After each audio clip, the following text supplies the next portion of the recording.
really does matter.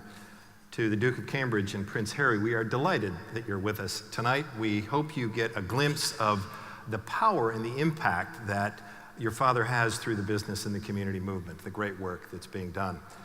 To Ralph, an outstanding Company of the Year. To you and your entire team at Jaguar Land Rover, you have led by example. You shared with us ideas around sustainability and the circular economy, around employability issues, the Invictus Games. Powerful things where you're making a real and tangible and measurable difference.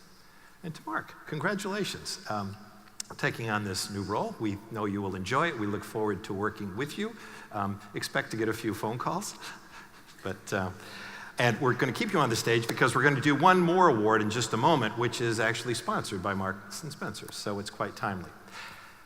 Business in the community, as you've heard me probably say before, is about responsible business. And we hope awards events like this evening make the case clearly and compellingly that this isn't just about philanthropy.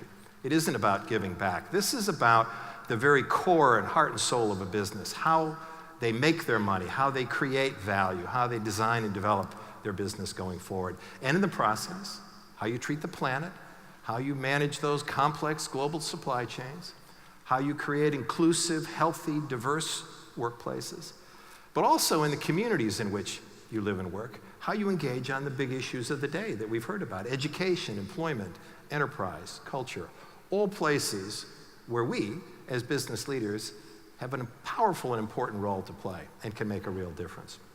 I'd like to shout out to my Northern Ireland colleagues who are here tonight who celebrate 25 years in the business and the community family.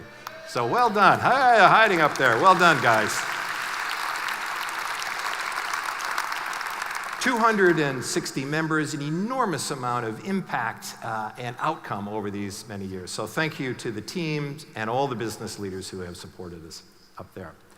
You know, we talk about what it is our role at Business in the Community is all about. We talk about it being two things, really. We talk about, at one level, painting that compelling narrative. Why should I care about this? What do these issues have to do with me and my business? But the other side of it, and the more important side, I think, is helping you come to grips with what you can do. Where do I start? How do I begin? What can I actually do to make a difference that works within my organization? One of the programs that we run is called Business Class. It's a partnership between a business and a secondary school based around needs, a 3-year commitment on both sides. So quite a substantial undertaking, and it really works for those of you who haven't heard about this before.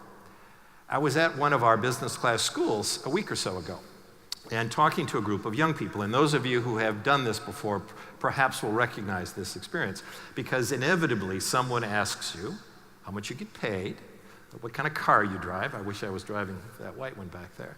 But this time the question was slightly different. This 16-year-old boy asked me, "Are you rich?" he said. I said, "Oh, well, am I rich? That's an interesting question." I said, "Well, I'm healthy, I'm happy, I love my work, and I find meaning and purpose in it. I've been with the same pretty girl for over 40 years. My children are all doing great. My parents are still both alive and kicking. I'm rich beyond measure." And he looked at me and he said, "Yeah, but how much do you get paid?" So I said, "Well, let me share another thing that I've learned along the way. Fulfillment in your working life, like fulfillment in your personal life, is enhanced more by focusing on what you want to be rather than what you want to get."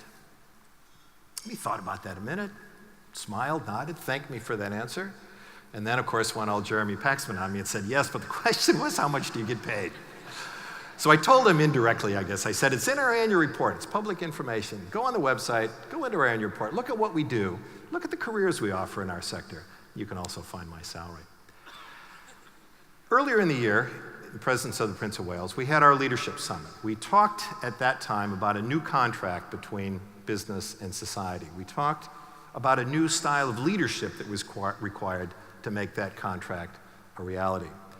We talked about the importance that those leaders have in bringing their customers and their investors along on this sustainability and responsible business journey, and how they can begin to report back what they do and the impacts they're having on the world in ways that bring this journey to life.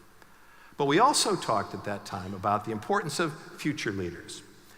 and the next generation of leaders that are coming up. And that's what brings us to the final award we're going to do tonight before we have dinner, and that is the Marks and Spencer's SEAF Award.